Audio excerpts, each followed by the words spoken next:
choice whether we're going to act, and the same thing with all these other things. Do they even study history? Do they even know how the banking cartels operate, how they get Right. people dependent on a system? And you look at how they want to cap the water reservoirs, that's just fascinating. And the reason they use is terror. I mean, we wouldn't want somebody to put poison in our water. Meanwhile, they're putting Clorox and ammonia and sodium hydroxide in the water system. Here we are now. The worse things get, the more people have that light bulb go off above their head.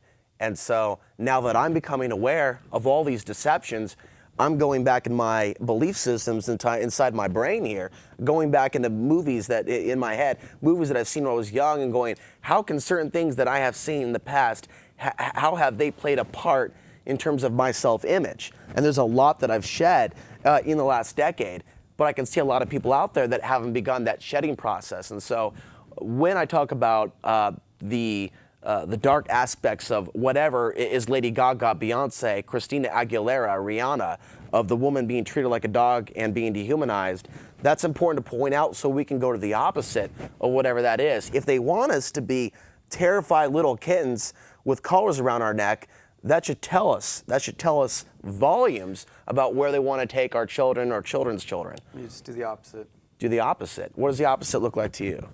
A reality where I turn off the TV, I make my own water, I don't drink soda pop. You have a special type of water making device, right? Pulling water from the air. You know, atmospheric water generator, but I think the important thing is to make the choice. Decide what you think is important and then make the choice to shift into a different reality. And the reality is, I don't want to be a victim. And as long as you're in that, oh no, this is happening, and you can find things happening everywhere you look. Yeah.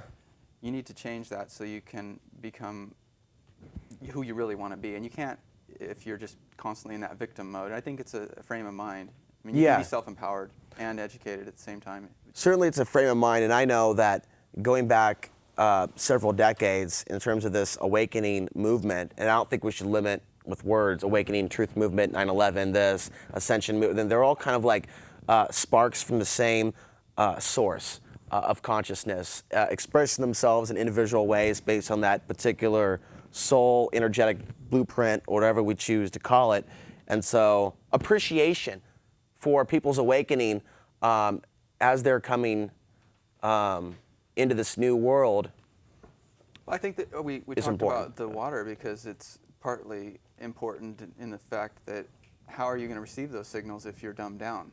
How are you going to receive those signals if you're totally toxified, if your kidneys are full of cancers, you know, and your brain is, if you have brain cancer, I mean, really, what kind of hope are you going to have? And I don't think, you know, I see a lot of people walking around moping Brain cancer, cell phones, stuff we never lived with 10 years ago.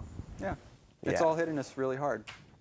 We've got a lot of different things we can talk about today, but we thought we'd take a break for those watching the show to let you know that we're just kind of contemplating some of these things that we talk about quite a bit when we're not reading the news.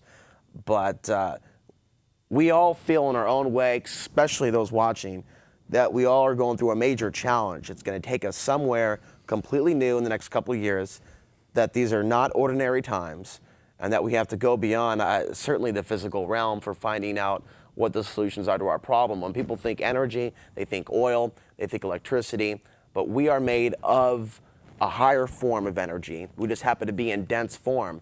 And I can feel it. And some days I can feel it more than others. There's an energy. And the more polluted my thoughts are, the more diluted that particular energy feels. And I can feel that ball of energy between my hands. And if I focus on it, it's going to, just the way I talk on the show about believing in protection, the more I believe in that no matter what I say about the CIA and death camps, you know, there are forces of light that are the contrast, the opposite of these other dark, some say off-world intelligences that are involved in our military-industrial complex. Whatever's going on planet Earth right now is historic for the species.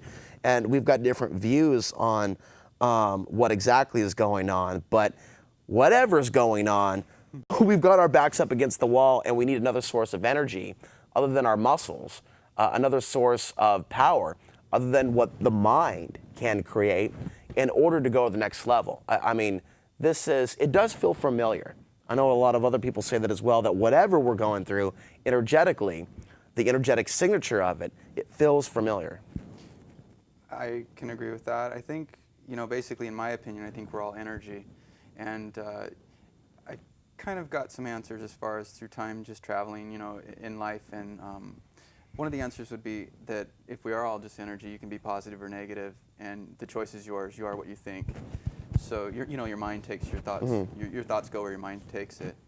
And I think that's pretty important because a lot of times, a negative thought might pop in your head. Right. And if you have that negative thought, say it's road rage, if you act on that thought and you start to tailgate someone, you've actually fallen victim to that weakness of that negative thought, and you should have actually... Well, that's interesting. It's how you react to a situation. Well, I had gotten a lot more fistfights when I was a kid, but when you're in that frame of mind, when you're in that environment, i.e. high school, which is a de facto prison for children, so they get to learn how to live in a warehouse and live at a job site or live at a prison or something like that, get in line, come into line in a concentration camp. The energy shifted dramatically when I stopped, when I was finished with high school and I moved into another phase of my life. And when I say stopped, honestly, I did skip a lot of school. I'm not ashamed of the fact that I did that because I ended up schooling myself in a variety of ways because I had to get away from that prison-like energy. And I think when people read about people getting attacked or people getting hurt or people snapping, they ought to be looking at what went wrong in the soul's life to where they took out another life instead of simply thinking that it was some sort of a physical anomaly, some sort of a biological problem that they had, or in terms of their brain, as to why they did that. I think a lot goes into what happens with people when they snap or when they actually do something crazy that you would think is crazy, and a lot of it may have to do with their environment, their upbringing, the toxins that they do absorb. Yeah, well, there's this book called Happiness Genes, and there are other books that talk about thoughts affecting reality, and looking at kids that are, like, say, traumatized by their parents, they end up, like, not doing too well in life or experiencing major challenges before they really figure out who they are, because their stuff, obviously, they have to move beyond. And what is that? That's the stress overload factor. The fact that anyone that grows up either as a child or in an environment, i.e. a country that's being bombarded with bombs, or a country like this where the people are victims to psychological warfare, the stress hormones of the body are never allowed to sleep or relax. Constant fear over not surviving. That biologically is doing something to people in our city, people in our state, people in our country, people on the planet, and it creates a vibrational, toxic cesspool to the point where most people don't even know. It's almost negative even mentioning this, but it has to be looked at to where most people don't even know that they're in that vibrational prison. I mean, there's a certain beauty in actually discovering the fact that it exists and that there are ways that you can pick the locks outside, to get outside of to break the codes of the matrix, if you will.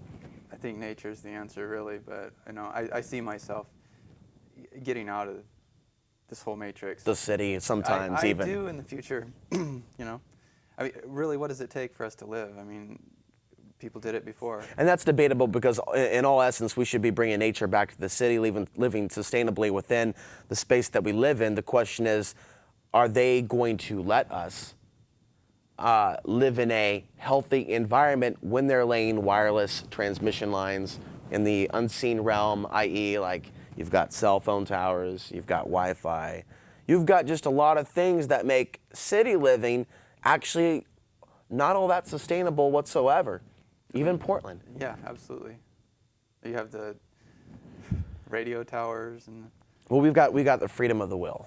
We've got free will, and that's something else I want to bring up in this video, because with freedom comes responsibility, and so we have the freedom in these bodies to experience this reality as we would like to experience this reality. But whatever energy we put out there is going to come back to us. And if we stay addicted to the sensation of the body, we can find ourselves in some very, very low places, whether we're plagued by sex demons, drug demons, other forms of, again, demon is a word that I use to compare to addictions. I know we've both talked about this quite a bit. And we do live in this 5 sense, third dimensional reality where people are